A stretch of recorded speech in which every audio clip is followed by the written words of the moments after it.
አለ መጽሐፍ ቅዱስ አሁን እያገላበጥክ ነበር። ለምን አታወጣው? ችግር አለው ወይ? ስልክ ይዞ ይምጣ እንዴ ኡስታዝ። በቃ እሺ ይዞ ይምጣ። እሺ አንዴ እንዳታስወጣ። አይ አምላክ መባል ብር ለመጽሐፍ ቅዱስ ላይ ሰይጣን ራሱ አምላክ ተብሏል። አሽ ወአለይኩም ሰላም። እሺ ጥያቄሽ ምንድን ነው? ስንት ምን አልከኝ? ሁለተኛ ቆሮንቶስ ምዕራፍ 4 ሁለተኛ ጴጥሮስ ቆሮንቶስ ሁለተኛ ቆሮንቶስ ምዕራፍ 4 ቁጥር 4 እሺ ምን ይላል? ለእርሱም የእግዚአብሔር ምሳሌ የሆነ ክርስቶስ የክብሩ ወንጌል ብርሃን እንዳያበራላቸው የዚህ ዓለም አምላክ የማያምኑትን ሐሳብ አሳወረ። የዚህ ዓለም አምላክ የተባለው ማን ነው? ኢየሱስ ክርስቶስ ነው። የዚህ ዓለም አምላክ ነው ወንጌል እንዳያበራላቸው የሚያሳውረው ኢየሱስ ነው። ለምን? ለእርሱም የእግዚአብሔር ምሳሌ የሆነ የክርስቶስ የክብሩ ወንጌል ብርሃን እንዳያበራላቸው የዚህ ዓለም አምላክ እንዳያበራላቸው የሚያሳውራቸው ኢየሱስ ክርስቶስ ነው። ወንጌል እንዳያበራለ ሰዎች ሰይጣን ነው። ይሄማ የጌታ ሰው። ስለዚህ የዚህ ዓለም አምላክ ግን ለሰይጣን የሚገዙ ሰዎች ነበሩ። ያንን ለማስረዳት ተብሎ ነው። የቱ ጋር ነው ሰይጣንን የሚገዙ ሰዎች ያሉ የሚለው? ነበሩ አድሮ። ይሄንም እኮ እናንተም ታምናላችሁ። የቱ ጋር ነው? አሳየን። ለሰይጣን የሚገዛ ሰው አልነበረም። የቱ ጋር ነው? አሳየን። አይ ነበር አልነበረም ነው። እኔ አትጠይቀኝና ተናግረዋል። አንተ የቱ ጋር ነው ሰይጣንን የሚያመልኩ እንዳለ? የቱ ጋር ነው ያለው? የቱ ጋር ነው ያየኸው አንተ? ሰይጣንን የሚያመልክ ሰው የለም። በፈጣሪ እኮ ካለ አሳየን። መጽሐፍህ ላይ ቢያንስ አለ የለም? አሳየን። አንተ አልክ አለ የለም ነው። ወይ የለም ካልከን ነው። የለም ካልከን እኮ ልናሳይ ነው። አንተ እየነገርከኝ ነው። እኔ ደግሞ ካለ አሳየኝ ብዬ ማስረጃ እየጠየቅኩ ነው። ማን ካለ አሳየኝ አይደለም አለ የለም ካልክ እናሳይ። ለሰይጣን የሚገዙ የሉ? አሳየን። በቃ አሳየን። የለም በል መጀመሪያ የለም በል አሳየን። አንተ እኮ ነህ ያልከው። አሳየን ማለት ይሄ ምን ማለት ነው? የለም በል መጀመሪያ አሳየን ማለት ነው። ምን ማለት ነው? አሳይ አይባልም። እንደዚህ ኡስታዝ አይባልም። ኡስታዝ እንደዚህ አይባልም። ልህ እያወቀ ለምን ትከራከራለህ? አንዴ ተረጋጋ። እኔ አላውቅም። መጽሐፍ ቅዱስ ለሚያመልክ ሰው ካለ አሳየን፣ ችግር የለውም። ያው እሺ አንዴ እዚህ ጋር እናቋርጠው። አንዴ ግን ወደ ሌላ ሐሳብ እያስቀየርከን ነው። አንዴ አሳየን። እሺ አሳይሃለሁ፣ ችግር የለም አሳይሃለሁ። በጣም ጥሩ። እሺ የዚህ ዓለም አምላክ የተባለው እዚህ ጋር ሰይጣን ነው አይደለ? መጽሐፍ ቅዱስ ላይ እኔ አላልኩም። እንትን እየሰማሁ ነው። ነገርከን እኮ የዚህ ዓለም አምላክ ያሳወረባቸው ማን ነው? የዚህ ዓለም የተባለው ይኸውልህ ሰማይን አልጠቀሰም፣ ምድርን ብቻ ነው። ምድር ላይ ደግሞ አጋንንት የሚያመልኩ ሰዎች ነበሩ። የዚህ ዓለም አምላክ የተባለው ማን ነው? እዚህ ጋር ወንጌል እንዳያበራላቸው የሚያሳውረው ሰይጣን ነው። አሜን ነው። ስለዚህ ሰይጣን የዚህ ዓለም አምላክ ወንጌል የማያበራ ሰይጣን ነው። አዎ፣ ስለዚህ የዚህ ዓለም አምላክ ተብሏል ማለት ነው። የጌታ ሰው ስለሚገዙለት እኔ ምን አገባኝ? ነገር ግን የዚህ ዓለም አምላክ ነው።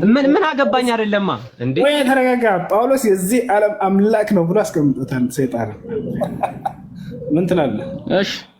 እሺ ማስረጃ ያውና ያነበብኩ የዚህ ዓለም አምላክ እያለ ይገልጸዋል። የዚህ ዓለም ነው እንጂ የሰማይና የምድር አምላክ አላለም። ዓለም እዚህ ምድር ላይ አንዴ ተረጋጋ። የዚህ ዓለም አምላክ ማን ነው ብዬ ብጠይቅህ አንተ ኢየሱስ ነው የምትለኝ አይደለ? የዚህ ዓለም አምላክ ማን ነው? አዎ በጣም ጥሩ። እዚህ ጋር የዚህ ዓለም አምላክ የተባለው እኔ ደግሞ ልጠይቅህ፣ የአምላኮች አምላክ የጌቶች ጌታ ይባላል አይባልም? የአማልክቶች አምላክ ቀስ ብላ ተረጋጋ። የዚህ ዓለም አምላክ የተባለው እዚህ ጋር ማን ነው? ሰይጣን። ወንጌልን የማያበራ ሰይጣን ነው አልኩህ እኮ። ስለዚህ የዚህ ዓለም አምላክ ሰይጣን ነው አይደለም። ለሚገዙት ነው ብለው ያምናሉ ነው እያልኩ ነው። አሁን እዚህ ጋር ቆይ አንዴ፣ ያምናሉ አይደለም? ጳውሎስ ላይ ነው እዚህ ጋር የዚህ ዓለም አምላክ ብሎ ገልጾታል። ሌላው ነገር አምላክ ይፈተናል አይፈተንም?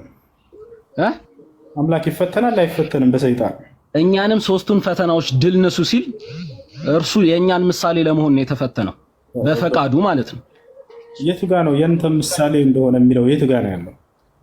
እሺ አንዴ ኡስታዝ፣ አንዴ እንዳታቋርጠን። አንዴ የገባንበትን ዓላማ እኮ እያሳትከን ነው ማለት እኮ ነው። አንዴ ተረጋጋ። ወደ መልሱ ሂድ። አምላክ ይፈተናል። ችግር የለም ትመልሰዋለህ። ችግር የለም። ስለሱ ይፈተናል አይፈተንም? መልስ። አምላክ ይፈተናል አይፈተንም? አምላክ በሰይጣን ይፈተናል አይፈተንም?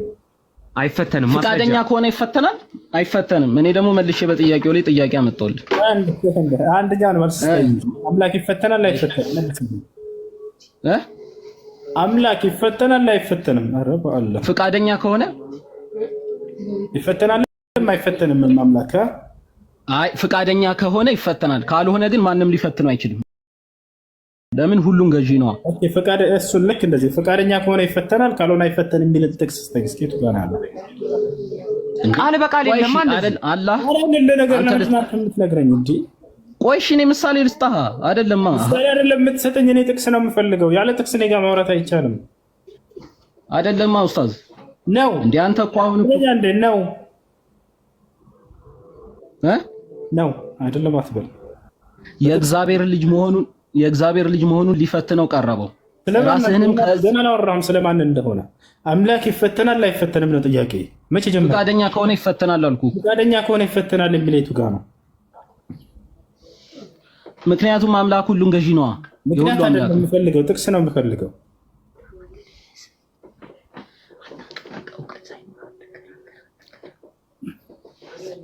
ጥያቄያችንን መልስልና ኡስታዝ መሳቅ አይደለም እኮ እኛ እንጠይቀሃለን ብለን ገባን አንተ እኮ ጭራሽ ወደ መጠየቅ ገባ እኮ እኛን ወጣውላ ግልጽ ነበር አምላክ ይፈተናል አይፈተንም አይፈተንም ነው መልሱ ምክንያቱም ፍጡር እንጂ የሚፈተነው አምላክ አይፈተንም ገብታችኋል አይደል አምላክ እንደማይፈተን ላሳያችሁ ከዛ በኋላ መጥፎ ነገር ስለሚከሰት ያን ስለሚያውቁት ነው አይፈተንም ቢሉም ይፈተናልም ቢሉም ሁለቱም ላይ በቃ ውድቅ ነው የሚሆነው ክርስትና ይፈተናል ካሉ አምላክ እንዴት በፈጠረው ፍጡር ይፈተናል በሰይጣን ሊባሉ ነው አይፈተንም ካሉ ኢየሱስ ክርስቶስ ተፈትኗል ስለዚህ አምላክ አይደለም ወደሚለው እንሄድ ነው ሁለቱም መልስ ክፉ ነው የሚሆንባቸው ስለዚህ ያለው አማራጭ ምንድነው ይፈተናልም አይፈተንም ብለው ሁለቱን መመለስ ፈልጉ አይሰራም እንደዚህ ወይ ይፈተናል ወይ አይፈተንም ነው አምላክ መልሱ ምንድነው ከተባለ እንደ መጽሐፍ ቅዱስ አምላክ አይፈተንም ነው ማስረጃ ላሳያችሁ ኢየሱስ ግን ተፈትኗል ስለዚህ አምላክ አይደለም ማለት ነው ምን ላሳያችሁ እዚህ ጋር አምላክ እንደማይፈተን የቃል በቃል አዘጋጅቼልሃለሁ ምን ይላል እዚህ ጋር ያዕቆብ መልእክት ምዕራፍ 1 ቁጥር 13 ማንንም ሲፈተን በእግዚአብሔር እፈተናለሁ አይበል እግዚአብሔር በክፉ አይፈተንምና እርሱ ራሱስ ማንንም አይፈትንም ይላል እግዚአብሔር አይፈተንም አይደለ ነገር ግን ኢየሱስ ተፈትኗል ነው አሳያችሁ ለዛው በሰይጣን ነው የተፈተነው ከጀማ በሰይጣን ተመልከቱ ኢየሱስ ክርስቶስ በሰይጣን እንደተፈተነ አሳያችሁ ሉቃስ ወንጌል ምዕራፍ 4 ያው ኢየሱስም መንፈስ ቅዱስ ሞልቶበት ከዮርዳኖስ ተመለሰ በመንፈስም ወደ ምድረ በዳ ተመርቶ 40 ቀን ከዲያብሎስ ተፈተነ ያሰላ ስለዚህ አምላክ ምንድነው ቀደም አይፈተንም ብሎናል ኢየሱስስ ተፈተነ ይለናል ስለዚህ ኢየሱስ ክርስቶስ አምላክ አይደለም አምላክ አይፈተንም መጽሐፍ ሲያስተምር አምላክ አይፈተንም ብሎ ዘግቶታል ኢየሱስስ ተፈትኗል በዲያብሎስ በደንብ አድርጎ ተፈትኗል አምላክ እንዳልሆነ ያውቃል በጋር ይዝጋ ማለት ነው ወደማስ ጀምር እንደሱ ከሆነ ሙስሊሞች በክርስቶስ ትምህርት ላይ ናቸው አይደሉም እንግዲህ እሱን ያንተ እምነትና አንተ ነው የምትወስነው እኔ ግን በክርስቶስ ትምህርት ላይ እንዳለው ራሴን አውቃለሁ ስለአንተ አይደለም አንተ ሙስሊሞች በክርስቶስ ትምህርት ላይ ናቸው ብለህ ታምናለህ አታምንም አላምንም ስለዚህ እነሱ ሰላም ማለት አትችልም ቱ ቢሆንስ ጓደኞች አሉኝ ሙስሊሞች ከእነሱ ጋር ምንም ችግር የለብኝም ተከባብረን ተዋደን እንኖራለን ግን አሁን ልንገር ሰላምቶ አይደለማ ችግሩ ከሰላምቶ አይደለም እኮ ከሰላምቶ እኮ አይደለም ችግሩ ቁጭ ብሎ ከመማማሩና ከመተዋወሩ ጋር ችግሩ ቃል በቃል እየተናገረ ከሰላምቶ አይገባም ወንድም ይሄ የሚገባው አይደለም ጋር ለምንድን ነው የምታስረዱት አይደለም እንደዛ አይደለማ አሁን በእንደዚህ አይደለም እኮ ሰው የምታስረጁ አንቺ ወንጌልሽ የምትናገሩ የፍቅር ከሆነ የእውነት ከሆነ ለምን እንደምታስረዱ ለምን እንደምታስረዱ አይደለም እኮ አይደለም እየተወያየን ነው እንወያያለን እኔ ደግሞ ስለመጽሐፍ የሚያስረዱት ልጆች እያስወጣችሁ ነው ያለው ይኸውልሽ እህቴ ስለ መጽሐፍ ቅዱስ ካወራን እኔ አማኝ ነኝ ስለ መጽሐፍ ቅዱስ ነው እኔ የተናገረችው አድሚኖች እባካችሁ አንዴ ረጋ በለ ትንሽ ማንም አድሚኖች እኔን ገብቶ እዚህ ማንም ሰው እኔን ዝቅ ቢያደርግ እንትን ቢል ቢሳደብ ቢል እንዳታስወጡ እኔን ቢሳደብ ማንም ሰው አታወርዱ አላህን ከተሳደበ መልእክተኛም ከተሳደበ የዛኔ በእነርሱ ላይ ድንበር እንዳልፍ ማንም ሰው አትፈልግም እኔ ነው አንተ ክርስቶስን ወንድሜ አንተ ክርስቶስ በዚህ ልክ ዝቅ አድርገህ እያወራህ አንተ ነብይን ያሳሉ ማለት አትችልም እኔ እኮ በጣም ግራ የሚያጋባ ነው ይሄ ነው እኔ ክርስቶስ ሞቶልኛል ተሰቅለልኛል ብዬ ማምነውን ሰው አንተ ደግሞ አልተሰቀለም ሳይመን የተሰቀለው እያልክ እንዴት ነው አሁን ያው ፈለስ ዝቅ ማድረግ ነው ክርስቶስ ድምፅ ክርስቶስም አንድ ዝቅ እንዳደርገው ላሳየህ። ያው የሰቀላችሁት ናቸዋ። ላ የሰቀላችሁት ማናቸው? የሰቀሉት እንግዲህ የማይከተሉት ናቸው የሰቀሉት። ማን የሰቀለው? እንግዲህ እንኳንስ ክርስቶስን አይደለም እኮ አሁንም ክርስቲያኖች የሚታረዱበት ዘመን ላይ አይደል ያለ ነው። ምን የሚደበቅ ነገር አለ? እሺ አሁን ክርስቶስን ያሰቀለው ማን ነው? ዲያብሎስ ነው። ትልቅ አስተዋጽኦ ለክርስቲያኖች ያደረገው ማስረጃ ሳይ። እሺ ዲያብሎስ እንዳውም አራተኛ ስላሴ መድረክ ነበረበት እንደ ክርስትና።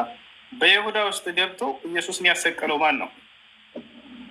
መጀመሪያ እስኪ ከሀሳብህ የመጀመሪያውን ሀሳብ ዮሐንስ ራዕይ 2:10 ላይ የተናገርከውን መልስና ታድርገው። አንድ ክርስቲያን ጨርስና ሌሎች ታወራላችሁ። ኢየሱስ ክርስቶስን በይሁዳ ውስጥ ገብቶ ያሰቀለላችሁ ማን ነው? ዲያብሎስ ነው አይደለም? መልስ። ኦፍኮርስ ያ ክፉ ሀሳብ ወደ ውስጡ ገባ። ይሄ ደግሞ ክፉ ሀሳብ ወደ ውስጡ ገባ። በጣም ጥሩ። አሁን አንድ ነገር ምንድን ነው? ኢየሱስ ክርስቶስ እንዲሰቀል ይሁዳ ውስጥ ገብቶ ትልቅ ስራ የሰራው ዲያብሎስ እንደሆነ አዎ ነው ብሏል። ሌላ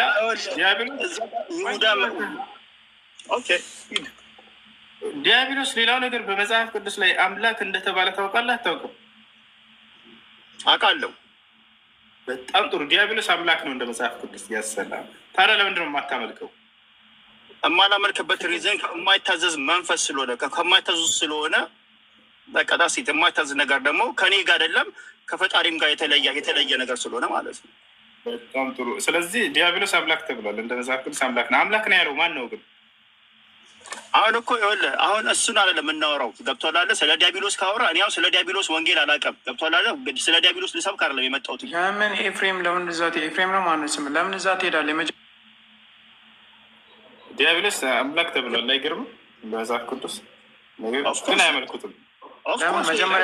መጀመሪያው ጥቅስ ላይ ፎከስ አድርጉ። የምር አምላክ ከሆነ ለምን ካላችሁ ንገረኝ። ለምን ጠልቃ ትገባላችሁ? ክርስቲያኖች በተራ ታወራላችሁ። ናት ያለ ከላይ ዝም ብሏል አላ ይሄ ጨርስና ከዛ ደግሞ ናት ያወሩ ከዛ ተረኛ ታወራላችሁ። ይኸውልህ ከማይታዘዙት መካከል ስለታበየ ገብቶሃል አይደለም? የመላእክት አለቃ ስለነበረ ስለታበየ ስላልታዘዘ በቃ ከማይታዘዙት ጋር አብሮ ተጥሏል። በቃ ይሄ ነው ከመንፈሳዊ ጋር ያ ቢታዘዝ ታመልከው ነበር ማለት ነው አይደለ? ቢታዘዝማ ዋኖፍ እንደ ሌሎች እንደ መላእክት ነበር የሚሆነው። ለምን አመልከዋለሁ? ስላልታዘዘ ነው የማመልከው። እኛ የምናመልከው አንድ አምላክ ብቻ ነው። ይህን በደንብ እንወቀው። ሰይጣን መጽሐፍ ቅዱስ ላይ ለምንድን ነው የማታመልከው ነው ጥያቄ ነው። አለው ምንድን ነው አላማችሁ? ግን ህዝቡን አስለማችሁ ሊጨርሱት ነው። ሰው ወዴት ሂድ ነው የምትሉት? ሰው ወደ አምላኩ ሊሄድ ይገባዋል። ወላሂ የመዳን ቀን ዛሬ ነው ልጆች። ይህ የጌታ ፈቃድ ነው። አላህ ሱብሓነሁ ወተዓላ ቀድ አፍለሐል ሙእሚኑን አለ። አማኞችን በእርግጥም ዳኑ ይላል። 4 ነጥብ የምእመናን ምዕራፍ የሚል ራሱን የቻለ ስለ አማኞች የሚናገር ምዕራፍ አለ በቁርአን ላይ። አማኞች ምን ይሆናሉ ከተባለ ዳኑ ብሎ የመጀመሪያው ቃል ቀድ አፍለሐል ሙእሚኑን በእርግጥም ብሎ ነው የሚናገረው። በእርግጥም አማኞች ዳኑ 4 ነጥብ። አይ አይደል? ወደ ነቢያት መንገድ ነው። ወደ ነቢያት መንገድ ተመለሱ። ጠዋት የሆነ ቪዲዮ ሰርች ነበር። አንዲት ልጅ ትናንትና በጠየቀችው ላይ እንዳጋጣሚ ዝም ብዬ ገባ ስለ እንዳለ የስድብ ማለት። አረ ክርስቲያኖች አስተውሉ፣ የተናገርኩትን ነገር አስተውሉ። የተናገርኩት ነገር እዛ ላይ አምላክ የትኛውን ሃይማኖት ደንግጓል? ከሁለቱ መጽሐፍ አንጻር በእስልምና ስናይ ጊዜ አምላክ ራሱ እስልምና እንደደነገገው ነግሮናል። ለነቢያት ደንግጎ እንደሰጣቸው፣ ነቢያት እንደሰበኩት፣ ሙስሊሞች እንደነበሩ ቃል በቃል ማስረጃ ተናገርኩ። ይሄ ነገር ደግሞ ወደ መጽሐፍ ቅዱስ ስንመጣ ጊዜ እግዚአብሔር ክርስትናን አልደነገገውም። ክርስቲያን ሆኖ ብሎ አላዘዘምም። ነቢያቶችም ክርስቲያን ሆኖ ብሎ ህዝቦቻቸውን አላዘዙም። የተነገረበት ቦታ ካለ እዚህ ቦታ ተብሏል ብሎ የሚናገር አንድ ትውልድ እኮ አይጥፋ። ሙሐመድ እንደዚህ ነው አላህ ሙሐመድ እንደዚህ ላድርገው እንዳለ ስድባቸው በምንድነው ጭንቅላታቸውን እየሞላቸው ያለው? ቆም ብላቸው አስቡ። ወላሂ ለአዚም እነዚህ አስተማሪዎቻቸው እያጠፏቸው ነው ያሉት። ወደ ገሃነም እየጎተቷቸው ነው ያሉት። እዛቸው አለ ሰው እንዴት አይ ይሄ መጽሐፌ ላይ እንዲህ አለ እንኳ የሚል አንድ እንኳ ይጥፋ። አይ እግዚአብሔር እንዲህ ብሎ ለነቢያት ደንግጎላቸዋል ክርስቲያን ሆኖ ብሎ አለቀ በቃ። እንደዚህ ማድረግ እየተቻለ ካለ ታቻለ አይደለ? ያ አላህ ይመስላል። አላህ ይዲኩም። ነብዩ መሐመድን መሳደብ መልስ አይደለም እኮ ሰለላሁ ዐለይሂ ወሰለም። እርሳቸውን መሳደብ መልስ አይሆንም። አንዳንድ ደግሞ የተወሰነ አይቼ ነበር ቅድም እንዳጋጣሚ ወጣ እንዳልከዝህና መልስ ምንድነው እንትናቸው ማስረጃቸው ሂስትሪ መጽሐፍ ስንተኛ ክፍል ላይ የተማሩ ነው ያጀማ እስልምና የመጣ ከ600 ዓመት እንትን በኋላ እንዳለ ማስረጃቸው። ሰው መጽሐፍ ቅዱስ ላይ ማስረጃ የለውም እንዴ? የሂስትሪ ነው ፊዚክስ ላይ ሲቪክ መጽሐፍ ላይ እስልምና የመጣ ከክርስቶስ ልደት ከ500 ዓመት በኋላ ማስረጃ ምንድን ነው? ኬሚስትሪ መጽሐፍ ሂስትሪ መጽሐፍ 8ኛ ክፍል ላይ ነው አይደለ? ሰው እንዴት ነው ከዚህ ማስረጃ ሊይዝ የሚችለው? መጽሐፍ ላይ ካለ እግዚአብሔር ክርስቲያን ሆኖ ብሎ ደንግጓል ወይ? መጽሐፉ ላይ የለም። ነቢያቶች ክርስቲያን ሆኖ ብሎ ህዝቦቻቸውን አዘዋል ወይ? የለም። ነቢያቶች እኛ ክርስቲያኖች ነን ብለዋል ወይ? የለም። ተው ችግር የለውም። እሺ እንደው ከአዲስ ኪዳን ባለቤቶች አንድ ነብይ ጠቅሶ ሙሴ ወይ አብርሃም ክርስቲያን ናቸው ያላሉ ወይ? የለም። ታዲያ ክርስቲያኖች ክርስቲያን የተባሉት መቼ ነው? እዛው ማስረጃውን ጠቅሼላቸዋለሁ። የሐዋርያት ሥራ ምዕራፍ 11 ቁጥር 36 ላይ ደቀ መዛሙርትን በአንጾኪያ ለመጀመሪያ ጊዜ ክርስቲያን ተባሉ ይላል። መቼ? ክርስቶስ ካረገ በኋላ ነው ክርስቲያን የሚለው ስያሜ የተሰጣቸው። አያቸው አይደለ? እስከ ክርስቶስ ከነበረበት ዘመን ድረስ ከቀደምት ነቢያትም እንዲሁም አንዲትም ቦታ ክርስቲያን ነው ተብሎ የታዘዘበት ቦታ እግዚአብሔር አላዘዘም። ስለዚህ ማን ያወጣው ይሄን ስም ብዬ ደግሞ እዛ ነገርኳቸው። ክርስቲያን ተባሉ ነው የሚለው። አምላክ ነው ያላቸው አይደለም። ነቢያት ነው ያሏቸው አይደለም። ሰዎች ናቸው ክርስቲያን ብለው ያወጡት። ይሄን ስም ራሱ ሰው ያወጣው ስም ሃይማኖት ስያሜ ነው ክርስቲያን የሚለው። እስልምና ስንመጣ ስል ነቢይ ራሱ አይደለም ያወጣው አምላክ ራሱ። ወረዲቱ ለኩም ልኢስላም ዲና ይላል። ይህን እስልምናን ሃይማኖት ደነገግኩላችሁ ራሱ ይላል፣ ወደድኩላችሁ። ሸረዐ ለኩም ሚነ ዲን ማ ወሳ ቢሂ ኑሐን ወለዚ አውሐይና ኢለይክ ወማ ወሰይና ቢሂ ኢብራሂመ ወሙሳ ወዒሳ ይላል። እነሆ ይህን እስልምናን ሃይማኖት እኔ ደነገግኩላችሁ ይላል ፈጣሪ ራሱ። ከዚህ በፊት ለኖህ ለአብርሃም ለሙሴና ለመሲሁ ደንግጌው የነበረውን እያለ ይናገራል። ለቀደምት ነቢያት እንደደነገገው ቃል በቃል አለ። መጽሐፍ ቅዱስ ላይ ያለው የለም ጭራሽ። እግዚአብሔር ነቢያቶችን እነ ሙሴን ክርስቲያን ሆኑ ብሏል ወይ? አላለም። እሺ እነ ሙሴ ህዝቦቻቸውን አዘዋል ክርስቲያን ሆኑ ብለው አላሉ። እሺ እኔ ክርስቲያን ነኝ ብሎ የተናገረ አንድ ነቢያን እንደው ለታሪክ ወፍ የለም። ነገ ከአምላክ ፊት በምትቆሙ ጊዜ በዚህ እምነት ላይ እንድትሄዱ አዝዤ ነበር ወይ ቢላቸው መልሱ ምንድን ነው የሚሆነው? እኛ ሲያው መልሳችን ይዘራል። ወደዚህ ወደ ነቢያት መንገድ እንጠራቸዋለን። አላህ በቁርአን ላይ ወቁል ለለዚነ ኡቱል ኪታብ ወልኡሚይን አስለምቱ ማለት ሙሐመድ ሆይ ለነዛ ለአይሁድና ለክርስቲያኖች ስለሙ በላቸው አስተላልፉ ብሏቸዋል፣ አዟቸዋል። ግዴታ እንደሆነ በእርሳቸው ላይ ይሄን ማድረሱ እናንተም ጭምር እንደተላኩ በቁርአን ላይ አላህ ይገልጻቸዋል። ቁል ያ አህለል ኪታብ ቀድ ጃአኩም ረሱሉና ዩበይኑ ለኩም ከሲረን ሚማ ኩንቱም ተኽፉነ ሚነል ኪታብ ወየዕፉ ዐን ከሲር ነው። እናንተ አይሁድና ክርስቲያኖች ሆይ እነሆ መልእክተኛዬ ለእናንተም ጭምር መጥቶላችኋል ይላል። ወደዚህ ሙት ሳይመጣባችሁ በፊት ወደዚህ ወደ ነቢያት መንገድ ተመለሱ። ምሬ ነው። ቆም ብላችሁ አስቡ። እንዳለ ጭንቅላታችሁ ውስጥ የሚሞላችሁ እነዚህ ሰዎች ምንድን ነው ጥላቻን ነው የሚሰጥኳቸው። ያቶቻል አይደል? መጽሐፍ ላይ ያለ ነገር ቢያንስ ሰው እንትን ብሎ እምነቱን እርግጠኛ ሆነው እንዲይዙ እንኳን እንዲሄዱ የሚያስተምራቸው ነገር የለም። መሐመድ እንደዚህ ነው እንደዚህ ነው እንደዚህ ይመስ አይሆንም። ማንኛውም ቆም ብላችሁ አስቡ። ቁል ኢነማ አዒዙኩም ቢዋሒዳ አን ተቁሙ ሊላሂ መስና ወፉራዳ ሱመ ተተፈከሩ። አምላክ አላህ ምን ይላል? ሙሐመድ ሆይ ለሰዎች እንዲህ ብለህ ንገራቸው፣ እኔ በአንድ ነገር ነው መመክራቸው። አንድ ሆናችሁም ወይንም ሁለትም ከዚያ በላይ ሆናችሁ ቆም ብላችሁ ለተወሰነ ጊዜ እንድታስቡ ነው። ቆም በልና እስኪ ያለሁበት መንገድ ምንድን ነው? በመጽሐፌ ላይ አምላክ ይሄንን አዞኛል። ክርስቲያን ነው ነቢያቶች ይሄን ነገር ሰብከዋል ወይ? የቱ ጋር ነው ያለው? ነገ ከሞት በኋላ ከአምላክ ፊት መቆም አለ። ይሄን የሚያምን ሰው እንዴት ነው ዛሬ አምላክ ያላዘዘውን ሃይማኖት ይዞ ሊሄድ የሚችለው? በየትኛው ሃይማኖት ላይ ነው እንድትሆን ያዘዘ? እዚህ ነው ነቢዩ ሙሐመድ ሰለላሁ ዐለይሂ ወሰለም የነ አብርሃምን የነ ኢስሐቅን መንገድ ተከተሉ ነው ያሉት። የአብርሃም የኢስሐቅ የያዕቁብ የእነዚህን መንገድ ይዘው ነው የመጡት። አላህ በቁርአን ላይ ሲመሰክርላቸው በልጃአ ቢልሐቅ ወሰደቀል ሙርሰሊን ይላል። ሙሐመድ በእውነትም እውነትን ይዞላቸው የመጣው የቀደምት ነቢያትንም መንገድ ነቢያትንም ሁሉ ያረጋገጠ ነው ይላቸዋል። ይላቸዋል ወዝኩር ኢብራሂም ወኢስሐቅ ወያዕቁብ ኡሊል አይዲ ወልአብሳር። ሙሐመድ ሆይ በዚህ በመጽሐፍ ላይ አብርሃምን፣ ኢስሐቅን፣ ያዕቁብን አውሳላቸው ለትውልዶች ይላል። ኢና አኽለስናሁም ቢኻሊሰቲን ዚክረ ዳር ወኢነሁም ዒንደና ለሚነል ሙስጠፊን አልአኽያር። እነዚህ ከኔ ዘንድ የተመረጡ ቁንጮዎች ናቸው እያለ ይገልጽልናል። የጽድቅ ማማዎች ናቸው እነዚህ ነቢያት። የእነዚህን መንገድ ተከተል እያለን ያዘዛቸው ምን ይላል አላህ? يعني وجاهدوا في الله حق جهاده هو اجتباكم وما جعل عليكم في الدين من حرج ملة أبيكم إبراهيم إلى يسلمنا ياباتاتو يا أبراهام من قرنا إلى هو سماكم المسلمين من قبل أبراهام كذب في تكتاوش المسلمون يا ليس يماتشون البريدة هذا الذي ندعوكم إليه ولزينا من تراش ولا نبيات منقر لزي منقر لا يعند هورن ينبيات منقر تكتلا أبرن جنة النقوان كأسات الندام. السلام عليكم ورحمة الله وبركاته. ماتا نقنانيا لن إن شاء الله ملكام بزي يكون الله.